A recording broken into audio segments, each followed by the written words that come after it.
नमस्कार, स्वागत सभी का एक और वीडियो में। वीडियो महात्मा गांधी अंतर्राष्ट्रीय हिंदी विश्वविद्यालय में उन सभी ऐसे विद्यार्थियों के लिए है जिन्होंने अप्लाई किया है बीएड और एमएड पाठ्यक्रम में प्रवेश परीक्षा की करूंगा आपसे बातचीत। यदि आपने भी एमएड और बीएड के लिए अप्लाई किया है तो वीडियो को देख लीजिएगा। सवाल आ रहे थे कुछ वीडियो में, कुछ बच्चों के, एक दो बच्चों के, तो उन्हीं एक दो बच्चों के लिए वीडियो बनाया गया। ज़्यादा सवाल नहीं थे और ज़्यादा बच्चों ने अप्लाई भी नहीं किया है। बस 150-200 फॉर्म आए हैं ज़्यादा से ज़्यादा इस पाठ्यक्रम में, लगभग 300 कह सकते हैं। ठीक, तो उन्हीं बच्चों में से जिन्होंने भी वीडियो को देखेंगे तो अच्छा है।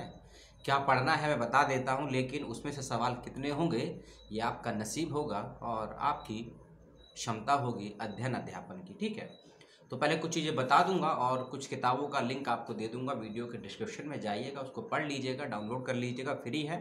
और ये सभी पुस्तकें वर्धा की वेबसाइट पर मौजूद हैं।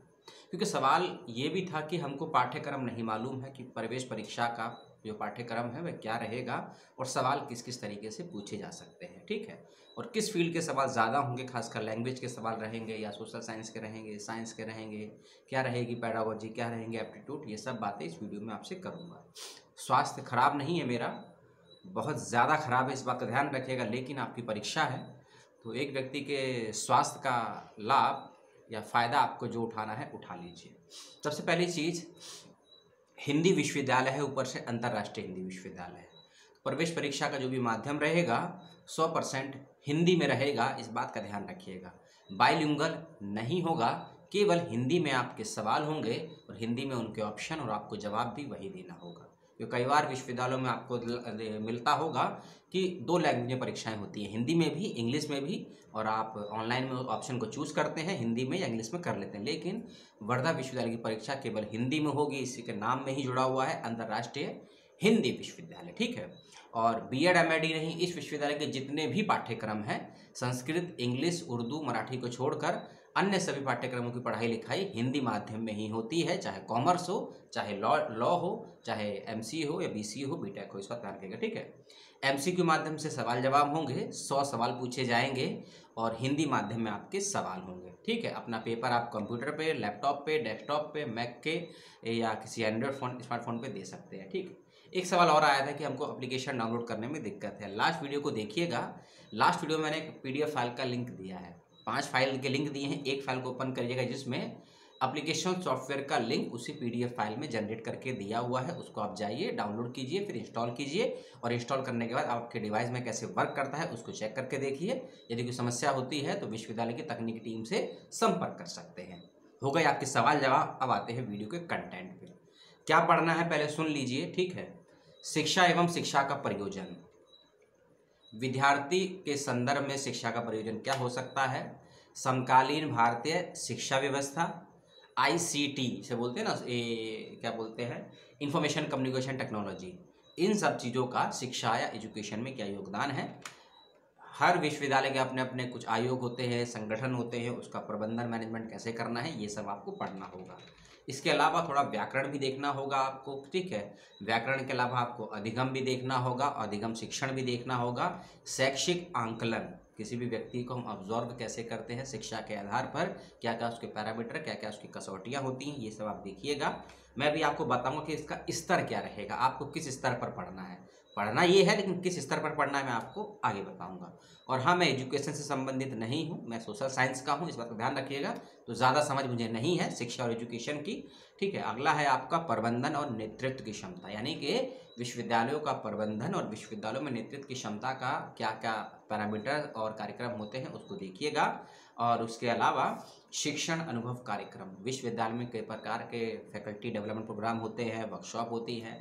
शिक्षा व्यवस्था को और शिक्षक व्यवस्था को कैसे और हम बेहतर बना सकते हैं, नए नए योजनाओं के लाके नवाचार के माध्यम से क्या क्या नया इनोवेट हो रहा है शिक्षा जगत में, और शिक्षण की क्या क्या नई टेक्नोलॉजी आ रही है, खासकर कंप्यूटर के क्षेत्र में, ऑनलाइन एजुकेशन के क्षेत्र में, याद रखिएगा। ठीक है, इसी में आपको तकनीकी शिक्षा भी पढ़नी है और आपको गाइडेंस एंड काउंसलिंग भी पढ़ना होगा, निर्देशन और परामर्श के विषय में। ज्ञान एवं पाठ्यचर्या, यानी कि नॉलेज एंड करिकुलम का जो पेपर होता है, और करिकुलम तो बहुत ज़रूरी है आपके लिए। एनसीएफ नेशनल करिकुलम फ्रेमवर्क 2005 भी है, 9 भी है, 10 भी है, 1986 भी है, 1991 भी है। ठीक है, और उसके साथ साथ आपको environmental education, gender education, peace education. 3 चीज़ बोली मैंने आपसे, और ये तीनों चीज़ एमएड के बच्चे ज़रूर पढ़िएगा। Gender education, environmental education and peace education, ठीक है। क्योंकि पीस एजुकेशन, जेंडर एजुकेशन और एनवायरमेंटल एजुकेशन, इन तीनों ही फील्ड विषयों को एनसीईआरटी ने और सीबीएसई ने और सभी राज्य के स्टेट बोर्ड ने अपने अपने यहाँ 9th से 12th के बोर्ड में शामिल किया है। तो आपसे इससे बहुत ज़्यादा सवाल भी पूछे जाएंगे, ठीक है। इसके अलावा ह्यूमन राइट्स है वगैरह है, पीस स्टडीज़ है, पीस एजुकेशन है, पीस है, ये ऑप्शन होंगे, ये आपको पढ़ने हैं। और ये सब मैंने आपको बताया है वर्धा विश्वविद्यालय की वेबसाइट से देखकर, जो वहाँ का बीएड एमएड का पाठ्यक्रम अभी वर्तमान में चल रहा है। इनको किताबें आपको मैं सब भिजवा दूंगा, लिंक दे दूंगा वेबसाइट, इसी के डिस्क्रिप्शन बॉक्स में देख लीजिएगा। अब देखिए, पेपर साइंस का तो नहीं आएगा, केवल 2 ही फील्ड से सवाल आएंगे, सोशल साइंस और लैंग्वेज का। और लेकिन आपको किसी एक का चयन करना है, दोनों ऑप्शन नहीं करने हैं। क्योंकि एक बच्ची का सवाल आया था कि हमको लैंग्वेज का ऑप्शन चूज करना है या सोशल साइंस का। यदि आपने लैंग्वेज से भरा है तो लैंग्वेज के क्वेश्चन अटैम्प्ट करिएगा, कि सोशल साइंस से भरा है तो सोशल साइंस के करिएगा, मैथ से भरा है तो मैथ के, साइंस से भरा है तो साइंस के। जैसे भी उसमें क्वेश्चन रहेंगे उसमें क्लियर कट दिया गया होगा कि आपको किस पोर्शन को करना है। मान लीजिए आप हिस्ट्री बैकग्राउंड से हैं या पॉलिटिकल से हैं या फिर ज्योग्राफी से हैं, तो आप लैंग्वेज तो नहीं करेंगे, आप नॉर्मल से सोशल साइंस करेंगे। और यदि आप लैंग्वेज से हैं, संस्कृति से हैं, कल्चर से हैं या किसी कंपैरेटिव लिटरेचर से हैं, तो आप लैंग्वेज करेंगे, सोशल साइंस नहीं करेंगे। इसीलिए वह आपको ऑप्शन दिया गया होगा, उसको मिल जाएगा, ठीक है। 25 क्वेश्चन हिंदी के रहेंगे, और हिंदी में खासकर व्याकरण के, हिंदी में व्याकरण के रहेंगे, हिंदी में साइकोलॉजी के रहेंगे, हिंदी में टीचिंग पेडागोजी के रहेंगे, और हिंदी में एजुकेशनल साइकोलॉजी, चाइल्ड साइकोलॉजी। ध्यान रखिएगा इसका, educational psychology and child psychology, और एक और जोड़ दीजिए अडल्ट एजुकेशन। एजुकेशनल साइकोलॉजी और चाइल्ड साइकोलॉजी और अडल्ट एजुकेशन, ये एमएड के बच्चे खासकर ध्यान दीजिएगा, विशेष रूप से इसकी तैयारी कीजिएगा। और साथ साथ एमएड के बच्चे जेंडर, यानी कि जेंडर को जेंडर ही बोलते हैं, एनवायरमेंट और पीस स्टडीज़ को लेकर फोकस करेंगे एमएड के बच्चे, तो आपको अच्छे नंबर आ सकते हैं, ठीक है। और साथ ही साथ आईसीटी वाला पोर्शन बहुत ज़रूरी है। आईसीटी में भी नए नए क्या सॉफ्टवेयर डेवलप हुए हैं, भारत सरकार के कौन कौन सी योजनाएं हैं, कोई नया सॉफ्टवेयर डेवलप हुआ है या नहीं पिछले 2 या 3 या 1 साल में, इस खासकर लॉकडाउन और कोविड के दौर में ऑनलाइन एजुकेशन को लेकर, उसको ज़रूर देख लीजिएगा। कंप्यूटर से अलग से सवाल पूछे जाएंगे, आईसीटी अलग चीज़ है, कंप्यूटर अलग चीज़ है। कंप्यूटर के सवाल एमएड और बीएड दोनों के लिए कम से कम मान के चलिए 10 से 15 सवाल कंप्यूटर के आपसे पूछे जाएंगे। उसमें कंप्यूटर का हिस्ट्री भी होगा, कंप्यूटर के हार्डवेयर सॉफ्टवेयर के बारे में होगा, कंप्यूटर से कुछ फुल फॉर्म आपसे पूछी जाएंगी। कंप्यूटर नहीं, कंप्यूटर के जो भी डिवाइसेस होते हैं, हार्डवेयर सॉफ्टवेयर, रैम हो गया, रोम हो गया, हार्ड डिस्क क्या होती है, यूपीएस क्या होता है, ठीक है, नेट क्या होता है, लेन क्या होता है, मैन क्या होता है, ये सब सवाल आपसे पूछे जाएंगे और कोई डिस्क्रिप्टिव नहीं आएगा, ठीक। भाषा लैंग्वेज की बात नहीं, पेपर में सवाल की जो भाषा रहेगी आपको क्लिष्ट लग सकती है, या फिर संस्कृत निष्ठ लग सकती है, या फिर गूगल ट्रांसलेट लग सकती है। इसीलिए इसका कोई विकल्प या कोई ऑप्शन नहीं है मेरे पास, जो भी भाषा आएगी। क्योंकि कई बार आपको ऐसा लगेगा कि ये तो आम बोलचाल का शब्द था, लेकिन क्योंकि हिंदी विश्वविद्यालय में थोड़ी ही ज़्यादा क्लिष्टता बढ़ती जाती है शब्दों के प्रयोग और शब्दों के अर्थ से थोड़ा दूर हटके। जैसे कि एनवायरनमेंट हम सुनते हैं, पर्यावरण सुनते हैं, हम कंप्यूटर सुनते हैं, संगणक सुनते हैं। एक शब्द आपको दे दिया जाएगा कि तरंग ध्वनि, बताइए क्या है तरंग ध्वनि, से आप कैसे शिक्षा लेंगे। तरंग ध्वनि का मतलब होता है कि आप ऑनलाइन माध्यम से कैसे शिक्षा लेंगे। तरंग ध्वनि शब्द सुना कहीं आपने? नहीं सुना। आपसे कहा जाए कि आभासी क्लास के बारे में बताइए, तो आभासी क्लास क्या होती है? आभासी क्लास होती है आपकी ऑनलाइन क्लासेस, स्मार्ट क्लासेस। तो ऐसे ऐसे शब्दों का चयन आपको प्रवेश परीक्षा में मिलेगा इस विश्वविद्यालय के अंतर्गत, ठीक है। ये तो होगी प्रवेश परीक्षा का। अब कुछ कॉमन सवाल भी आपसे पूछे जाएंगे। कॉमन सवाल जैसे कि आपसे बीएड के बच्चे, पहले ध्यान दीजिएगा, आपसे टीचिंग पेडागोजी पूछी जाएगी, ठीक है, टीचिंग पेडागोजी पूछी जाएगी आपसे, एप्टीट्यूड पूछा जाएगा और ग्रामर आपसे 100% पूछी जाएगी। हिंदी में व्याकरण, हिंदी इंग्लिश में ग्रामर, ठीक है। तो टीचिंग, एप्टीट्यूड और ग्रामर को देख लीजिएगा। और जो एमएड के बच्चे हैं उनसे आपसे शैक्षिक अवलोकन और उसके अलावा आपसे टीचिंग एबिलिटी को कैसे ज़्यादा बढ़ा सकते हैं, क्रिएटिविटी को ज़्यादा कैसे बढ़ा सकते हैं,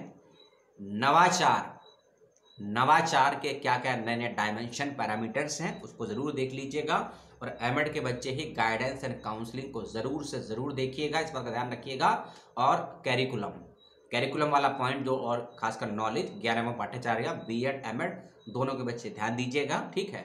और सोशल साइंस के बच्चे अपने सोशल साइंस पे फोकस कीजिएगा। सोशल साइंस में खासकर ज्योग्राफी हो गया, आपका पॉलिटी हो गया, पॉलिटिकल हो गया, हिस्ट्री हो गया। ज्योग्राफी, पॉलिटिकल और हिस्ट्री, ठीक है। इसके अलावा कल्चर को ज़रूर देखिएगा, कल्चरल एजुकेशनल जो होती है, कल्चरल हिस्ट्री जिसे बोलते हैं। और साथ ही साथ बीएड एमएड के बच्चे शिक्षा का जो भी इतिहास क्रम रहा है, प्रागैतिहासिक काल से, आदिकाल से, प्राचीन काल से, मध्यकाल से, आधुनिक काल से, जो भी शिक्षा का इतिहास रहा है, कौन कौन सी शिक्षा व्यवस्थाएं रही हैं भारत में, अंग्रेजों से पहले भी, अंग्रेजों के बाद भी, पुर्तगालियों के समय में भी। और साथ ही साथ बीएड एमएड के बच्चे आयोग को जरूर पढ़ेंगे, कौन कौन से आयोग बने हैं, कौन कौन सी कमेटियां बनी हैं, किस कमेटी ने कौन कौन सी सिफारिशें या रिकमेंडेशन दिया है एजुकेशन स्तर को बेहतर करने के लिए, उसको देख लीजिएगा। और क्या कोई आंदोलन या क्या कोई नई घटना के कारण किसी नए आंदोलन या नीति का जन्म हुआ है, उसको भी ज़रूर देख लीजिएगा। ऐसे सवाल आपसे पूछे जाएंगे, ठीक है। तो यही सब आपसे पूछा जाएगा। जो मैंने बताया है कितना आपके काम आएगा, कितना काम नहीं आएगा, मुझे 1% नहीं पता है, क्योंकि मैं ना ही शिक्षक हूँ, ना ही शिक्षण का विद्यार्थी हूँ, ना ही मेरी एजुकेशन फील्ड है। एक छोटा सा विद्यार्थी हूँ और उससे छोटा यूट्यूबर हूँ।